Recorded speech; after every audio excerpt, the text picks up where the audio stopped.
Hello students, हम पढ़ रहे हैं solution MCQ lecture 2।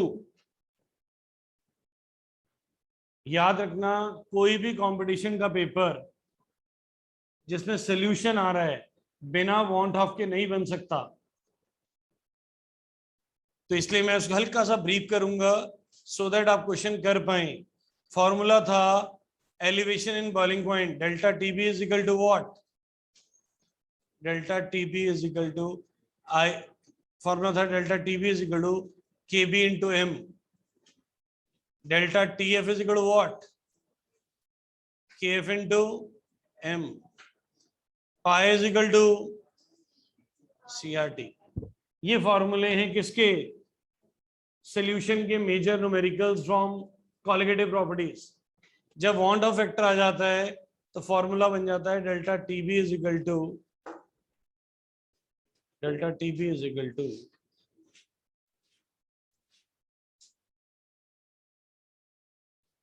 I into KB into M. Delta TF is equal to what? I into KF into M. Pi is equal to ICRT. IC सब जगह क्या लग गया? I लग गया। क्या लग गया? I। अब ये I है क्या? I है वांट ऑफ फैक्टर। क्या है? अब वांट ऑफ फैक्टर निकालते कैसे मैं समझा रहा हूं। अब NaCl जब पानी में डाला जाएगा तो वो Na positive plus Cl negative बनाएगा। कितने आयंस बन गए? 2 आयंस बन गए। तो इसका वांट ऑफ फैक्टर 2 है। हमने पढ़ी थी colligative properties. Sir define colligative properties.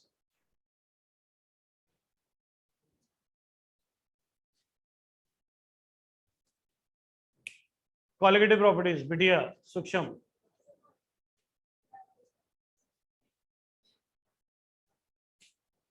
Colligative properties are those property which depend upon number of solute particle but do not depend upon nature of solute particles. Which depend upon number of particles. NaCl में एक particle से कितने particle बन गए? 2। तो particles double हो गए तो कॉलिगेटिव प्रॉपर्टीज भी डबल हो जाएंगी। तो इस फॉर्मूले के अंदर I2 डल जाएगा, बाकी क्वेश्चन सेम रहेगा। बात समझ आ रही है? yes, ध्यान से सुनिए प्लीज। कॉलिगेटिव प्रॉपर्टी किस पे डिपेंड करती है? कॉलिगेटिव प्रॉपर्टी किस पे डिपेंड करती है? नंबर ऑफ सॉल्यूट पार्टिकल्स पे। जब NaCl को पानी में डाला तो नंबर ऑफ आयंस क्या हो गए? डबल। तो कॉलिगेटिव प्रॉपर्टीज भी क्या हो जाएंगी? तो इसलिए I को 2 लिख दिया जाएगा यहां पे। अब अगला देखिए, NaCl KCl कितने आयंस बनाएंगे? K पॉजिटिव प्लस कितने आयंस बन गए? तो I2। K2SO4 कितने आयंस बनेंगे? 2K positive plus SO4 2 negative. कितने आयंस बने? ध्यान से गिनो यार, कितने बने? 3। 2 K के और 1 SO4 का। तो आई तो पूछ रहे हैं इनकी वांट ऑफ वैल्यूज क्या होंगी? तो क्या आएंगी? 2 2 3। अगर न्यूमेरिकल आ जाता तो न्यूमेरिकल वैसे ही करना है जैसे आप करते हैं। आई की वैल्यू क्या डाल देंगे? 2। तो समझ आ रहा है? ये होता है dissociation. Most of the thing dissociates. रब कर दो, नोट कर लिया? नोट करिए पहले।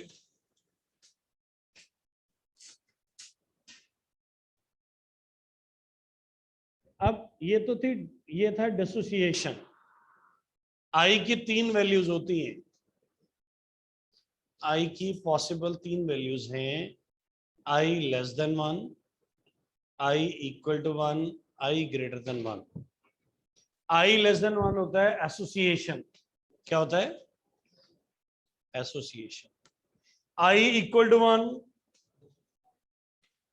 neither association nor dissociation. I greater than 1, dissociation. I greater than 1, dissociation. बेटा कई बार वो आपको रिवर्स क्वेश्चन पूछ लेता है. मानो वो कहता है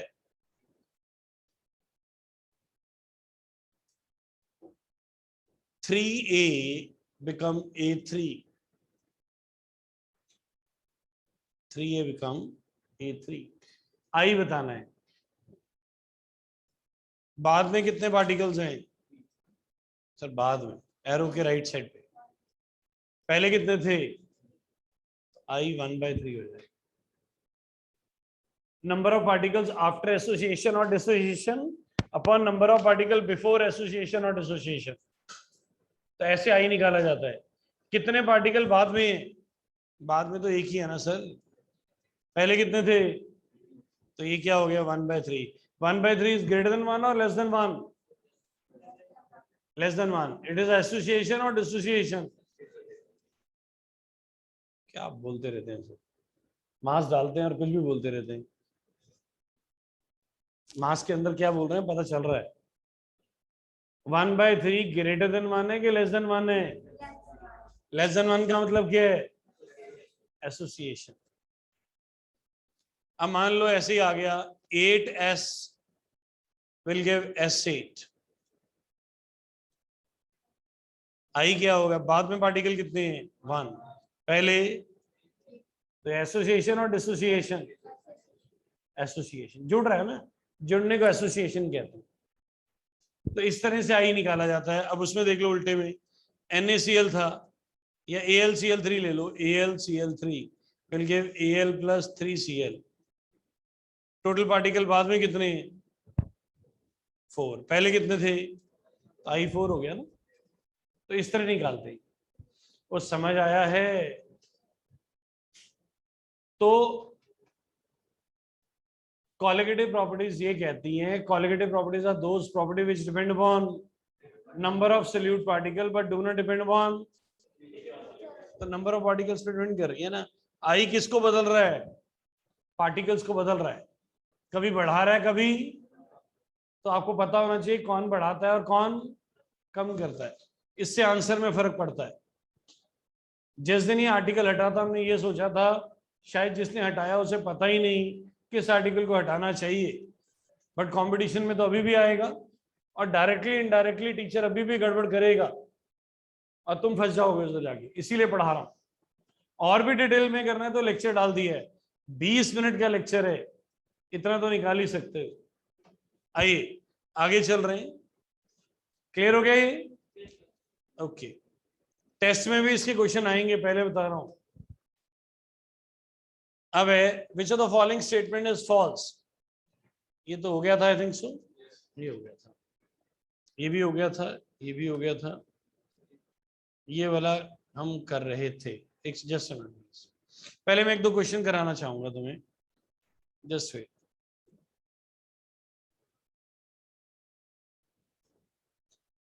find elevation in boiling point when 30 grams of urea is dissolved in 300 grams of water. Kb for water is 0.52. करिए सॉल्व.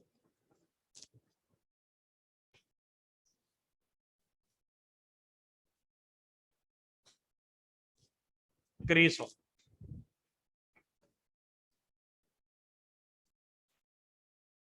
बोलो बेटा, जो कहेंगे वो करेंगे. बोलिए क्या करना है? n फाइंड करना है. n के m क्या? Knows molarity. Small m capital M. Small m. BDA saying small m calculate करेंगे. मोलैरिटी क्या फॉर्मूला होता है बेटा मोलैरिटी का? Given mass upon molecular mass into 100 upon mass of what?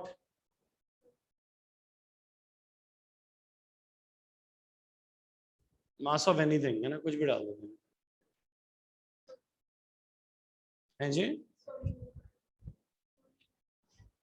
क्या बोल रही? सल्यूट। अगर ये मास ऑफ सल्यूट है, फिर ये ऊपर मास किसका है? ऊपर भी मास ऑफ सल्यूट, नीचे भी मास ऑफ सल्यूट कट जाएगा, है जी।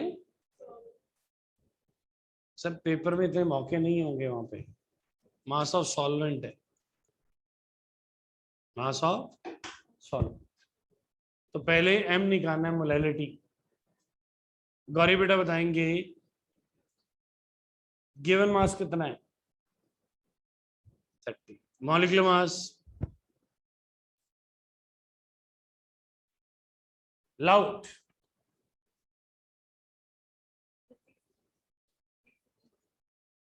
50 60। किसका लिख रहे हैं हम? यूरिया को इनटू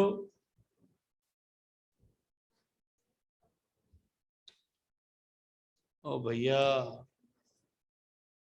1000 होता है। जब फॉर्मूला ही गलत होगा तो आंसर कैसे करेक्ट निकलेंगे? इनटू 1000 अपॉन, बोलिए अपॉन व्हाट? 3। चलिए मान लीजिए सॉल्व हो गया, मान लीजिए x आ गया। अब क्या करना है बोलिए? बोलिए फॉर्मूला आप बताएंगे ना। डेल्टा टी बी के बी इंटू के बी कितना है? 0.52। एम मोलैलिटी था, वही आ गया x। सुनाइए जो भी निकाला आपने यहाँ से, and you will get the marks. और ये जो एलिवेशन इन बॉइलिंग पॉइंट आया है, मान लो 3 अज्यूम कर रहे हैं, अज्यूम ये 3 आ गया। क्या आ गया? 3। ये ऑप्शंस हैं, A 3 degree, B 3 kelvin, C 276 kelvins, D both A and B.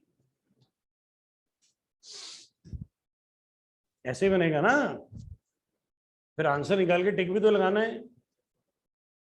मैंने 4 ऑप्शन लिख दिए।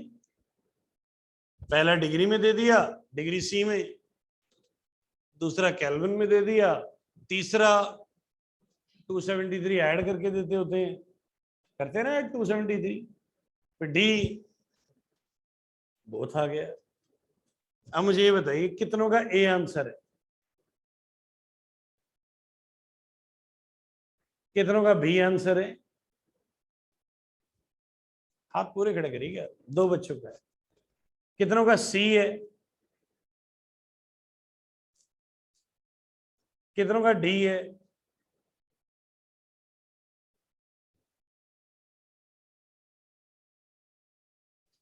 प्लीज स्टैंड अप बिटिया, second last bench।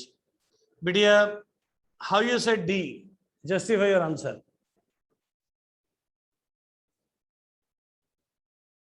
मुझे सुनाई नहीं दिया, लाउडली बोलिए। Can you amplify please? बिटिया आपका भी एम्पलीफायर लगाऊं? और लाउडली बोलिए।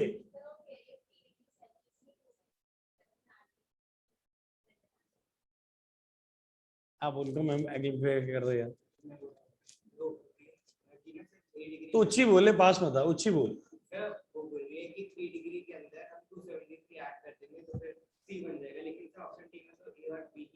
हाँ फिर मैंने ए और डी में ए एंड बी लिखा है, आप डी बोल रहे हैं।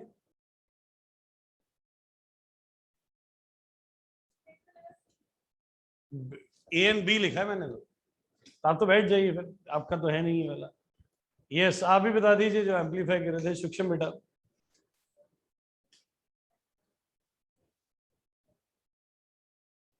आप कहते डिपेंड करता नहीं, वो उन्होंने सबसे पहले हाथ डिपेंड करवाया है।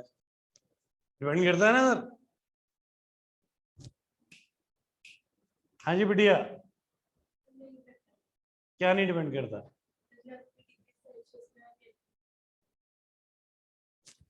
ओ भैया, आप कुछ कहना चाहते हैं, बोलिए।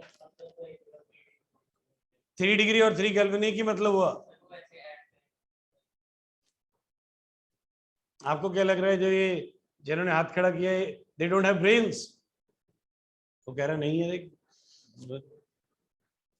ओ भैया बात सुन लो। Elevation in boiling point, depression in freezing point, kelvin और डिग्री सी में सेम होता है। 3 आ गया तो चाहे उसको 3 डिग्री लिख दो चाहे 3 केल्विन लिख दो, एक ही बात है। तो आंसर डी आएगा। Degree rise in boiling point, elevation in boiling point, depression in freezing point, degree C और केल्विन में सेम होता है।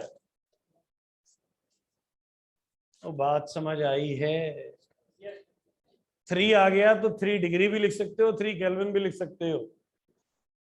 उसमें 273 ऐड मत करने लग पड़ना, गलत है ये। तो आंसर क्या है? D, both A and B. वो समझ आया है। पहले क्या निकालना है?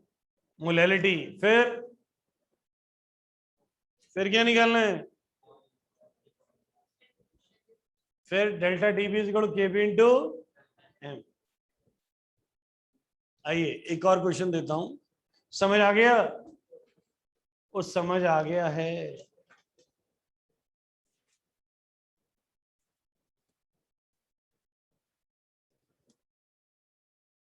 मान लीजिए आपने एक चैप्टर नहीं किया हुआ,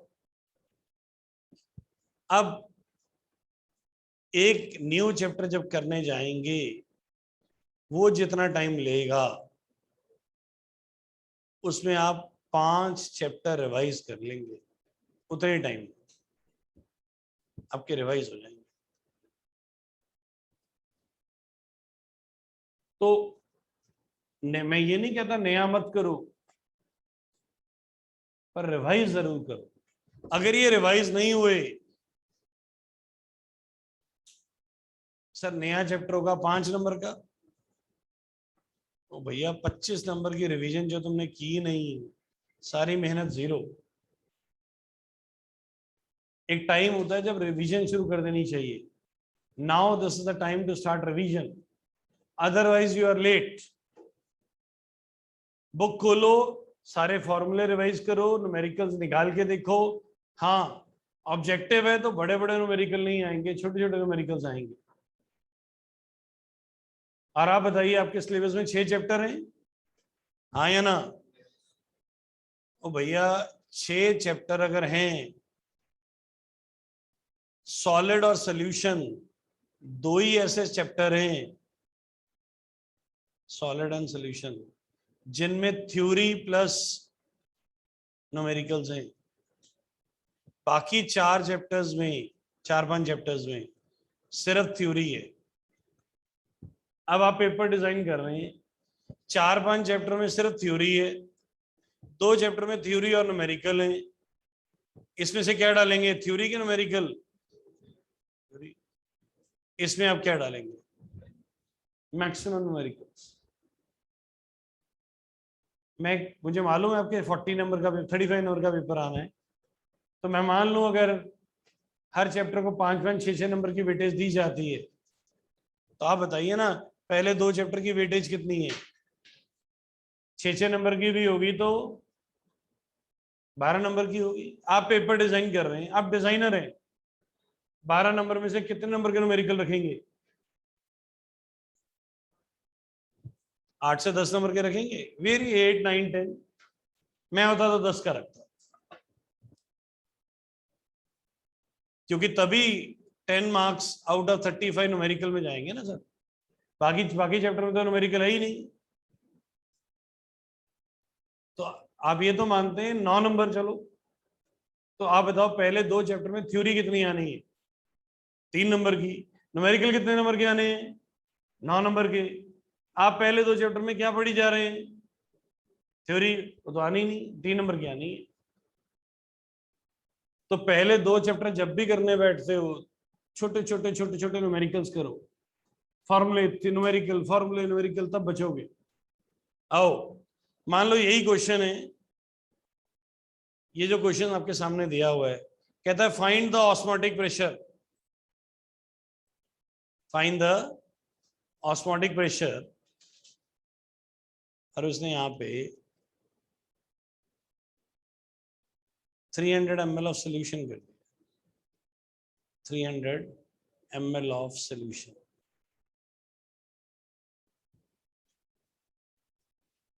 बोलो अब कैसे करोगे? अगर मान लो यहां वो ऑस्मोटिक प्रेशर कहता है, ऑस्मोटिक, करिए सॉल्व, कैसे करें? ऑस्मोटिक प्रेशर निकालना है, कैसे निकालें? करिए सॉल्व। मिलनजोत बेटा, मिलनजोत बेटा कैसे करेंगे इसको?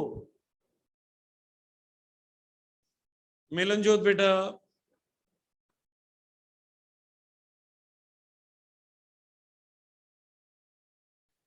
आप सबके माइक चलते हैं मुझे पता है, बोलिए।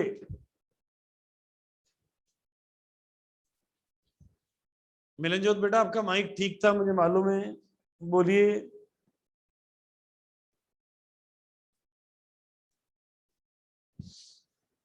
समीक्षा बेटा आप बताइए कैसे करेंगे इसको?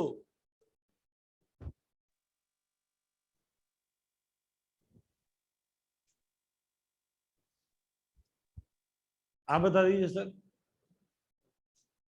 सर कह रहे हैं इसका आंसर है नन ऑफ दीज। क्या है? आप सबका भी यही आ रहा है? शुभम जी क्या आंसर है इसका? सर फॉर्मूला है pi is equal to C R T. क्या है? पाई क्या है? ऑस्मोटिक प्रेशर, ये निकालना है। आप बताइए सर सी क्या है?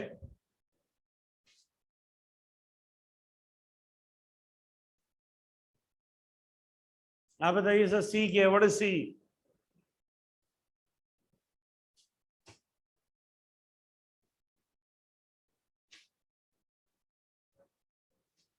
What is C? तुम सबको देख के ना एक दिल गाना याद आया था मेरे दिल में। कौन सा गाना? बापू कहता जज बनना, खाब आईआईटी के, सी नहीं पता। घर वाले पता नहीं क्या क्या उम्मीदें लगा के बैठे हैं, है ना? हाँ या ना सर? हाँ तो बोल दीजिए। जशन जी, सॉरी क्या नाम है अपना? जशन ही है ना? जशन जी व्हाट इज सी? क्या क्या बोल रहे हैं? ऐसा नया सा वर्ड बोल देंगे, 10 बार सोचना पड़ेगा करेक्ट है कि रॉन्ग है। इजी सा वर्ड बोल लो भैया। आप बोलिए सर। है कंसेंट्रेशन तो 10 तरह की होती है, कौन सी वाली लें? पार्ट्स पर मिलियन, मोल फ्रैक्शन, पार्ट्स पर बिलियन, सब कंसेंट्रेशन ही है। पार्ट्स पर मिलियन लें? बेड़ा गर्ग हो तुम सबका। हाँ सर। हाँ जी। मोलैरिटी, क्या फॉर्मूला होता है मोलैरिटी का? Given weight upon molecular weight into 1000 upon volume, बस खत्म। वॉल्यूम इन किलोलीटर, इन ml होता है लीटर। हाँ जी। आप बताइए सर आर, आर क्या होता है आर? हाँ आप ही को कह रहे हैं, बोलिए।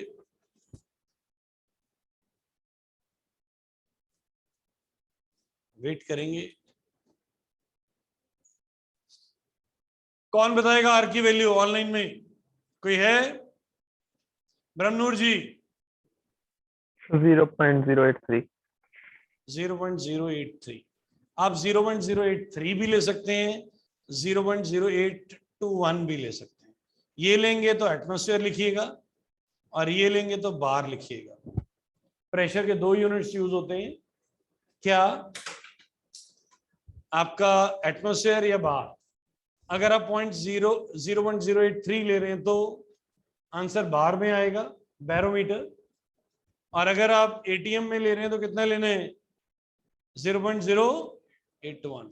एंड टेम्परेचर शुड बी, कितना टेम्परेचर है, 27 केल्विन में लेना है तो ये कितना हो जाएगा, 300।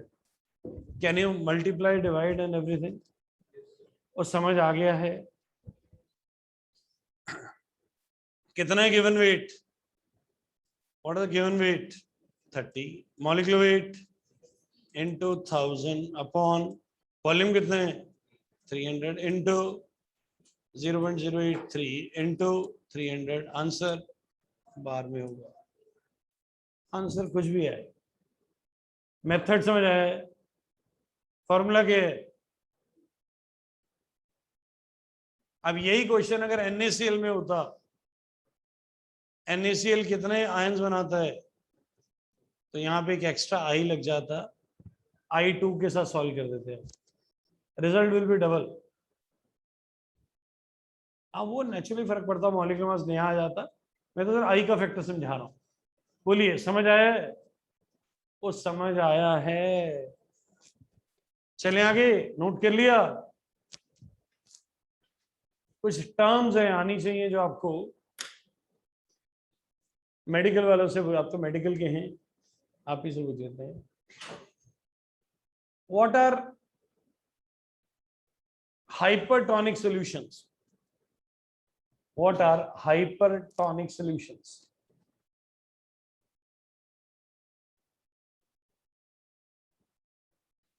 What are hyper HYPER, बिटिया, non-medical, chemistry +2, solution, hypertonic,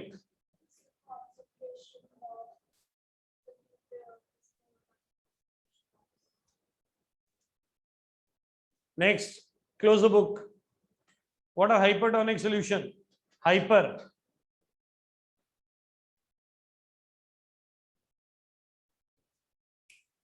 hypertonic, hyper HYPER,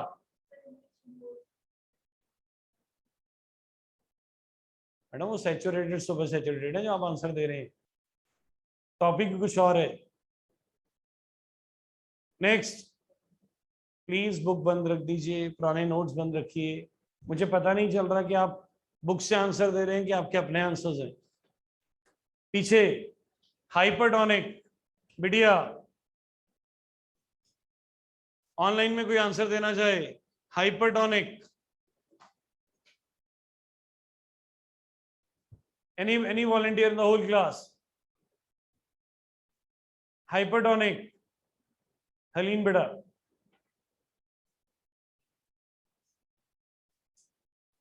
सुनाई नहीं दिया।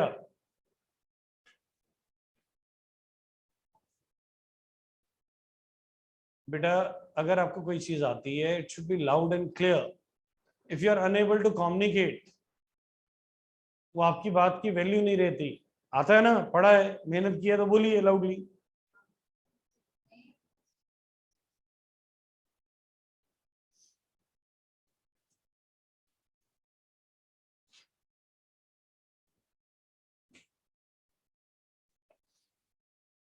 If a solution A has more osmotic pressure than B, solution B, there might be so many definition. I'll give you the easiest one. Hyper का मतलब ज्यादा या कम, hyper वो बहुत ज्यादा हाइपर हो रहा है, ज्यादा। हाइपर का मतलब होता है ज्यादा। If a solution A has more osmotic pressure then solution B, that is hyper, HYPER. Hypotonic, if a solution A has lesser osmotic pressure than solution B. ये कौन सा है, अभी बोला मैंने, उन्हें बोली थी स्पेलिंग, हाँ, हाइपोटोनिक सॉल्यूशंस। फिर आता है आइसोटोनिक। सुग्रीन बेटा,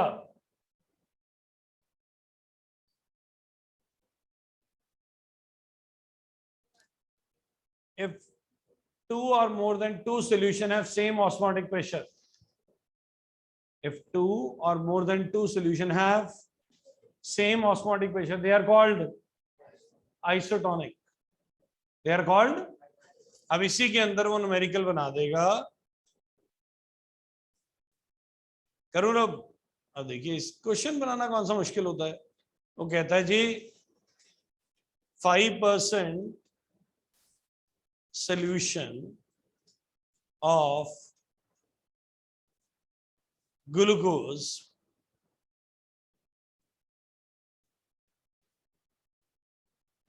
is isotonic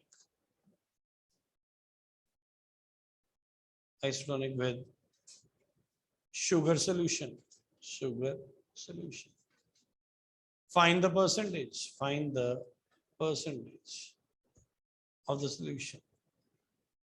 वो कह रहा है कि दो सोल्यूशन है, एक किसका है, ग्लूकोज का, और दूसरा शुगर का, और वो आइसोटोनिक है।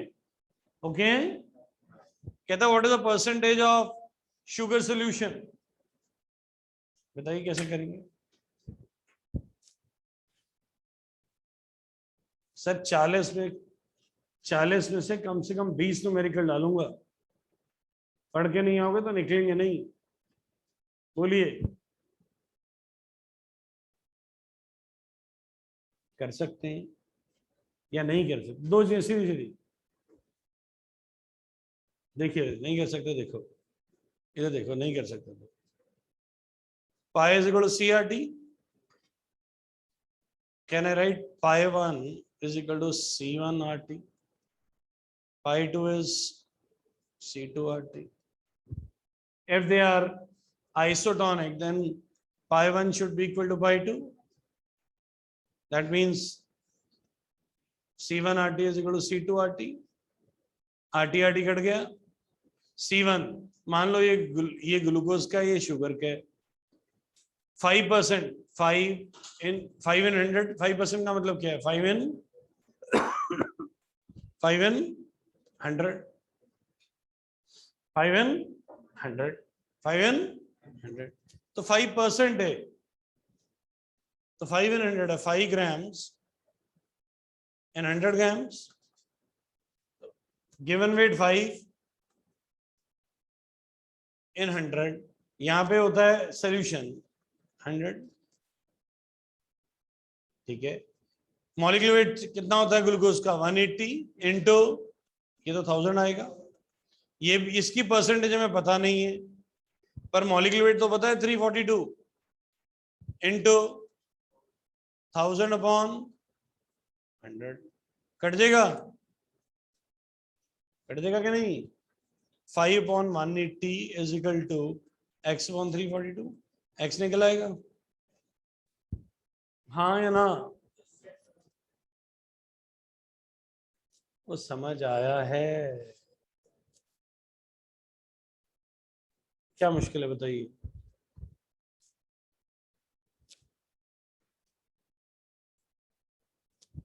कोई डाउट है तो पूछिए।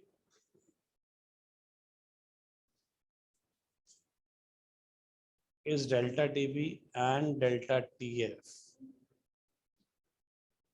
are same for 0.1 molar sugar, 0.1 molar sugar solution, 0.1 molar is delta TB and delta TF are same for 0.1 molar sugar solution? A option yes, B no, C maybe, D data insufficient।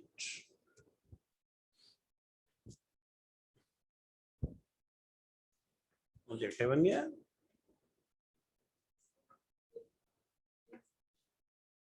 कौन सा बच्चा बोल रहा है? आप बोल रहे हैं, बोलिए बिटिया।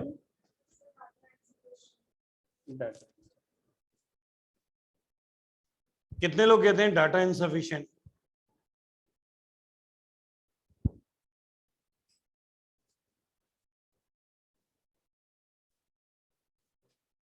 कोई और? यश जी आपका क्लियर हो गया, आप डाटा इनसफिशिएंट बोल रहे हैं। ब्रह्मनूर जी डी।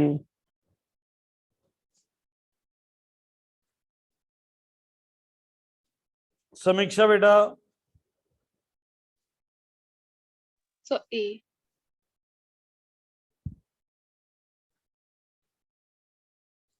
समीक्षा बेटा set A. So Samiksha A.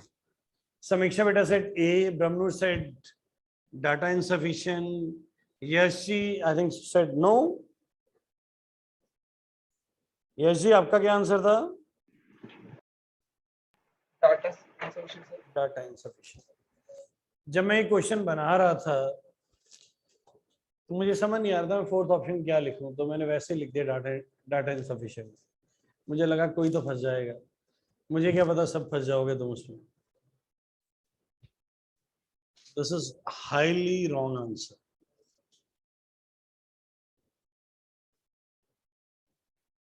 मे भी कोई आंसर नहीं होता। आई नो तुम इसको भी टिक कर लोगे, बहुत बड़े लोग हो तुम। अब बचा ए एंड बी। अब हरलीन बेटा बताएंगे और बताएंगे ए या बी और क्यों।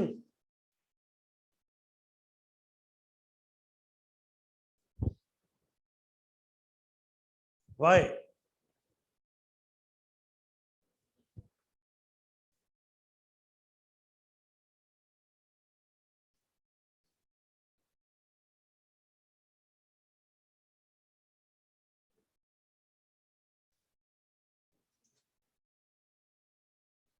ये क्वेश्चन सीबीएसई पीएमटी, जिसका दूसरा नाम नीट है, उसमें आया हुआ।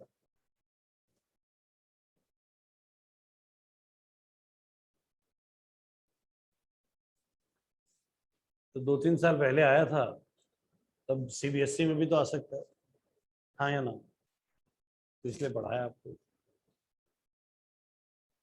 गुनवित ji, the value of delta TB and TF depends upon. पिछली क्लास संडे को पढ़ाया मैंने अभी। संडे को आप नहीं आए, वो आपकी प्रॉब्लम, मेरी तो नहीं है ना। पेपर में आएगा, मैं तो बोलूंगा पढ़ाया हुआ आया।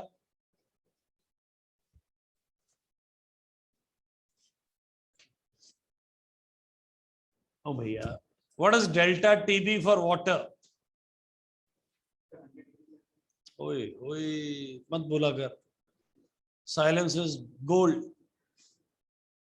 Delta TF for water approximately कुछ ये वैल्यूज होती है। अगर मैं दोनों फॉर्मूले लगाऊं, sorry not TB, KB, sorry KB for water, KB for water is 10, KB KF for water is 10। अगर मैं ये फॉर्मूला लगाऊं delta TF is KF into M, तो कितना होगा? 0.52 इंटू 1 कितना बनेगा? 0.1। कितना बनेगा? 0.5। ये बन जाएगा डेल्टा टीएफ। केएफ कितना है? KF into M. केएफ कितना है? 1.52। एम कितना है? 0.1। तो कितना हुआ? ये बनेगा। क्या ये दोनों सेम है? क्या ये दोनों सेम है? तो व्हाट इज अ कॉज? केबी और केएफ की वैल्यू बराबर नहीं होती for a solvent, so delta TF और केएफ भी बराबर नहीं होते।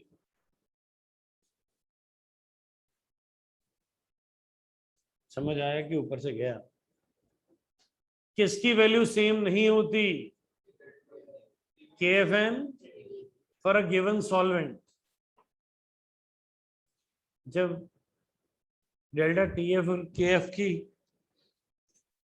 ऊपर ना टी बी है, मेरे से गलत लिखा गया, ये टी बी है।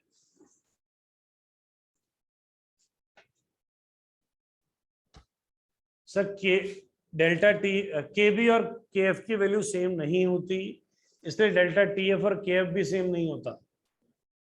बोलिए, समझ आया? पूछिए अक्षय जी, क्या पूछना चाहते हैं?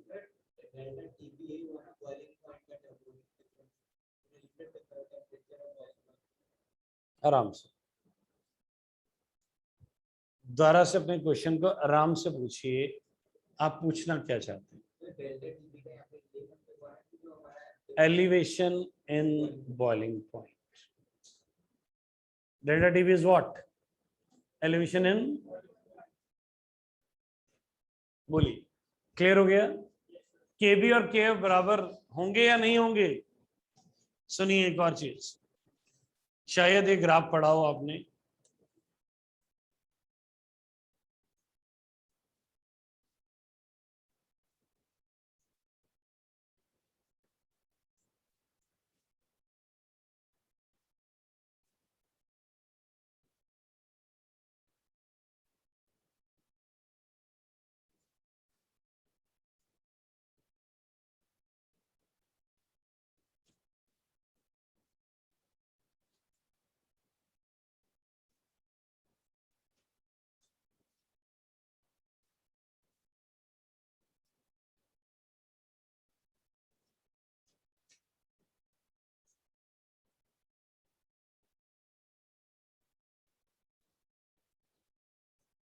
ये है डेल्टा, ये है आपका not delta, this is your vapour pressure, this is your temperature, इन दोनों में जो डिफरेंस है that is elevation in boiling point. क्या है? Delta TB, delta TB. अब इसी ग्राफ को अगर हम ऐसे बनाएं,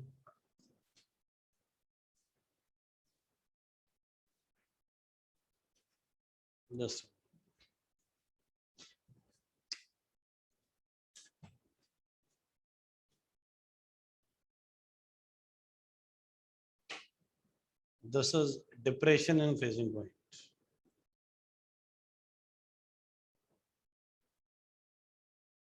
This is depression and freezing point. मैं एक दोबारा बना रहा हूँ, उसका रीजन है,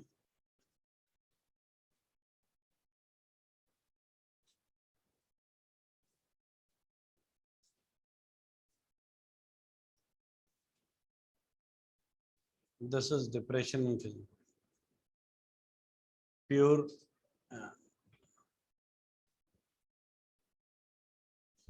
ये डिप्रेशन इन फ्रीजिंग पॉइंट है। क्या है? Delta TF. रियलिटी में देखो, दोनों ग्राफ एक ही हैं, दोनों ग्राफ्स एक ही हैं। अगर मैं इसको यहां पे ऐसे लगा दूं तो क्या हो जाएगा? ये भी क्या हो जाएगा? ये एलिवेशन एंड बॉइलिंग पॉइंट भी निकल आएगा। यस और नो? प्रॉब्लम क्या है, ये जो दोनों लाइनें ये पैरेलल नहीं है।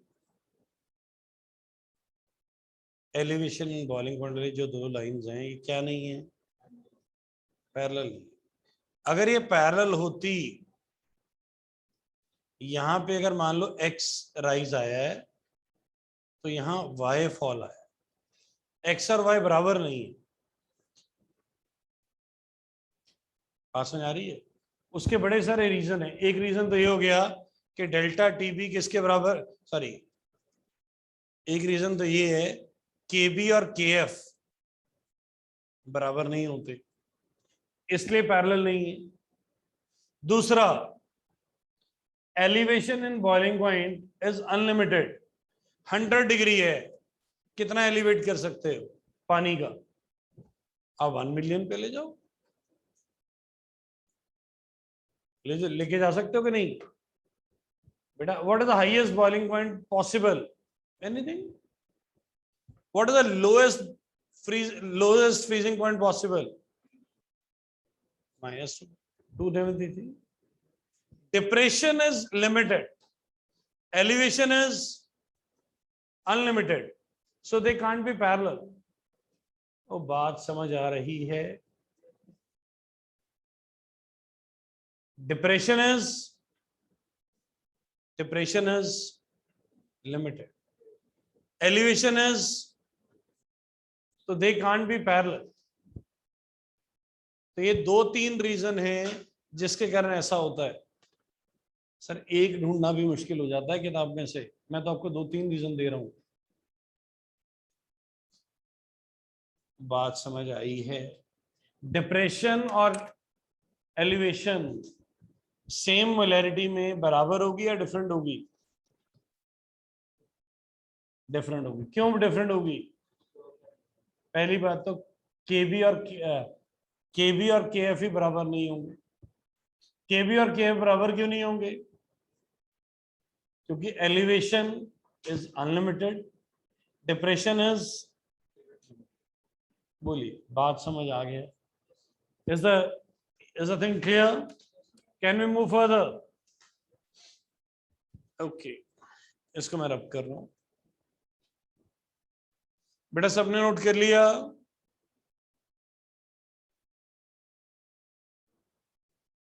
Printing error. चलो हम इसको 0.01 मान लेते हैं कि प्रिंटिंग एरर है, यहाँ 1 होना चाहिए. 0.0 तो कुछ होता नहीं है. हम 0. क्या मान लेते हैं इसको?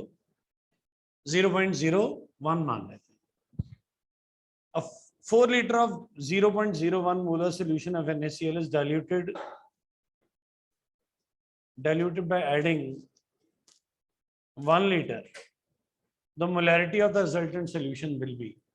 वैसे आंसर मैच नहीं करेगा. क्यों नहीं करेगा? क्योंकि हमने अज्यूम किया कि ये वैल्यू है. How you do this question?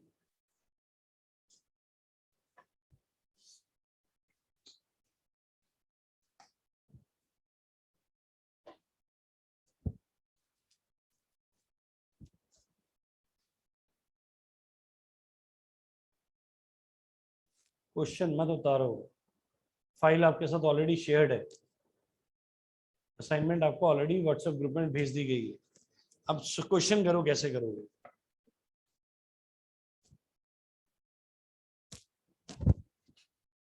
Light जाने वाली. बेटा लाइट जाने वाली है, हो सकता है इंटरनेट कट जाए.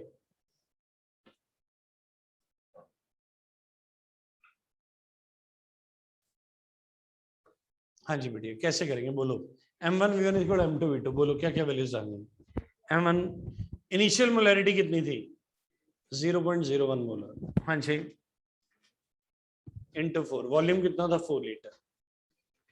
अब आगे M2 इंटू 1. ये गलत है अगर आप ऐसे करेंगे. सुनिए ध्यान से. It is diluted by 1 litre. 4 litre तो पहले ही है. 1 लीटर आपने और डाल दिया है. कितने लीटर हो गया अब? तो यहाँ 5 आएगा, 1 नहीं आएगा बच्चे. यहाँ पे क्या आएगा? अब करेक्ट हो जाएगा. बात समझ आई कि नहीं आई? ये देखो ना, was diluted by adding. Dilute means और पानी डाल दिया गया. तो पहले 4 लीटर था, अब कितने हो गया?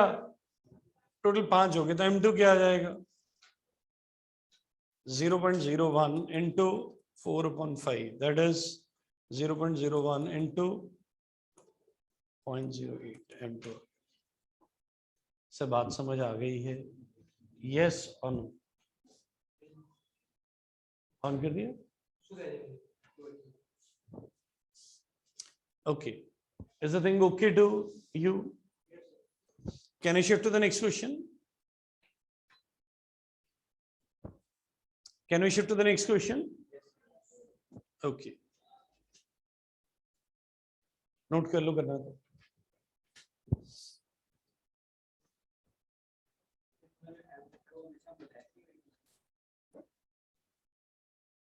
अब मान लो मैं ऐसे कहता हूं कि ये 2 कंटेनर हैं.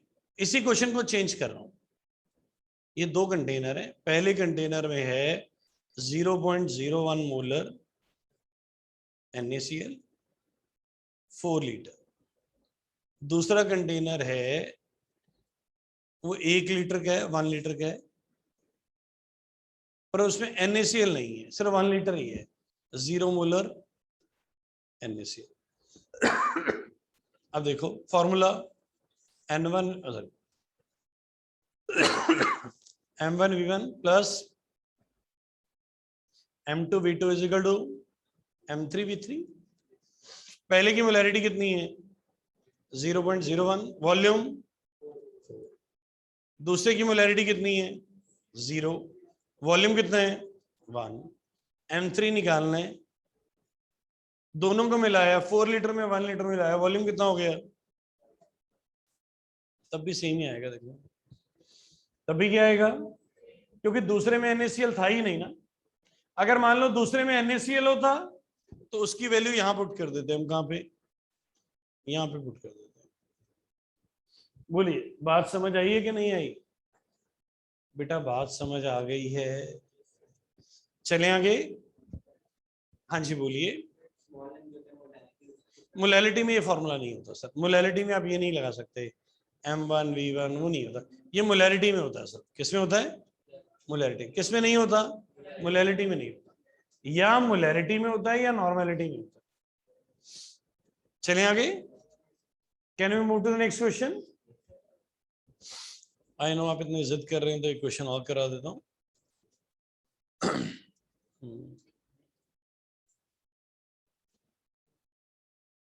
अब ये बहुत अच्छा क्वेश्चन है, दिखने को ये एक न्यूमेरिकल है पर ये थ्योरेटिकल क्वेश्चन है। वो कह रहा है कि हेनरीज कांस्टेंट दिया हुआ है आर्गन का, CO2 का, फॉर्मल्डिहाइड का, मीथेन का, arrange in increasing order of solubility. What is the relation? Sunday को भी किया हमने सर, आपने तो लगाई थी, आप बोलिए। ये तो हेनरीज लॉ गया, प्रेशर बढ़ने से सॉल्युबिलिटी बढ़ती है। मैंने हेनरीज कांस्टेंट पे एक नोट लिखवाया था।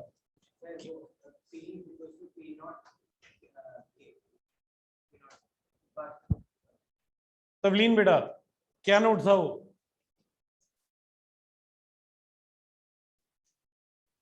संडे वाली क्लास बिटिया। हेलीन बेटा, yes, inversely proportional. Solubility is inversely proportional to Henry's constant. जिसका हेनरी कांस्टेंट बड़ा होगा वो कम सॉल्युबल होगी, जिसका हेनरी कांस्टेंट बड़ा होगा वो कम सॉल्युबल होगी। अब बताओ ये सबसे बड़ा हेनरी कांस्टेंट यही लग रहा है, यस और नो? तो ये ज्यादा सॉल्युबल है कि कम सॉल्युबल है? सबसे कम आर्गन कहां दिया हुआ है? ए एंड ए में भी दिया हुआ है और बी में भी दिया हुआ है। सबसे छोटा हेनरी कांस्टेंट किसका है?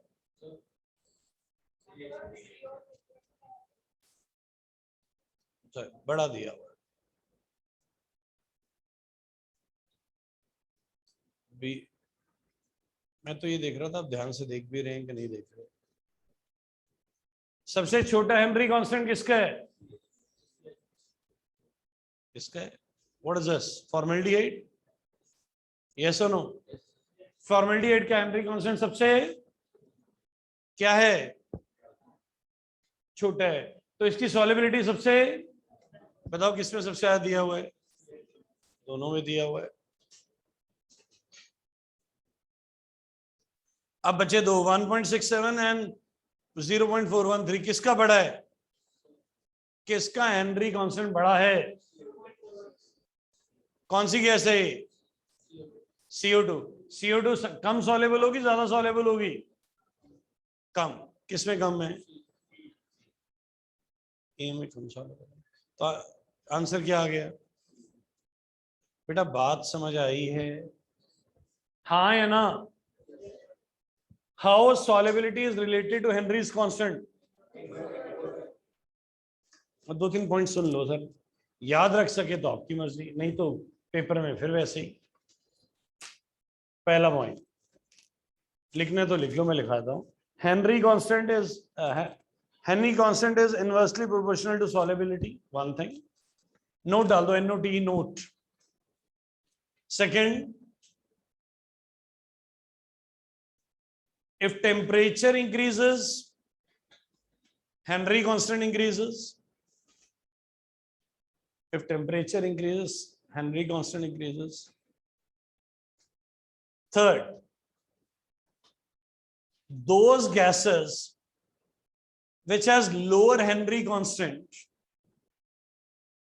those gases which has lower Henry's constant, they can be easily liquefied.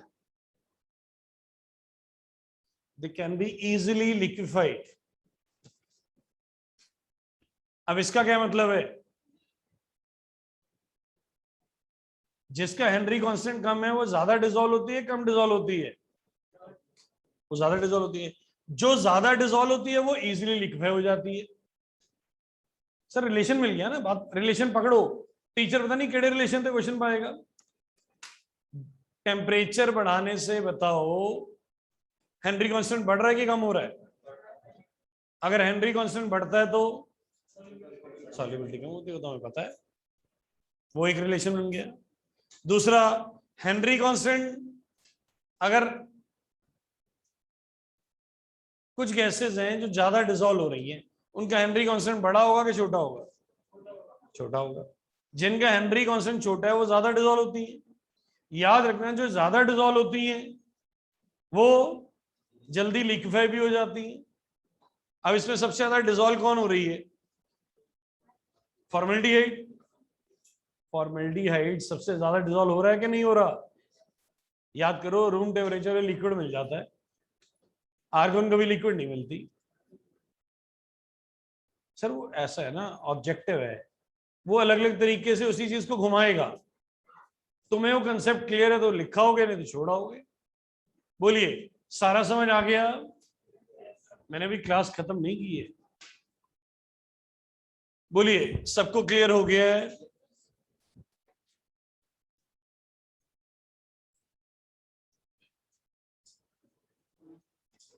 अब ये बता दीजिए, आज जितना कराया सारा समझ आ गया? समझ आया कि मजा आया? थोड़ा लाउडली बोलो, अच्छा लगेगा। चलो झूठा ही सही पर बोला तो सही। Thank you.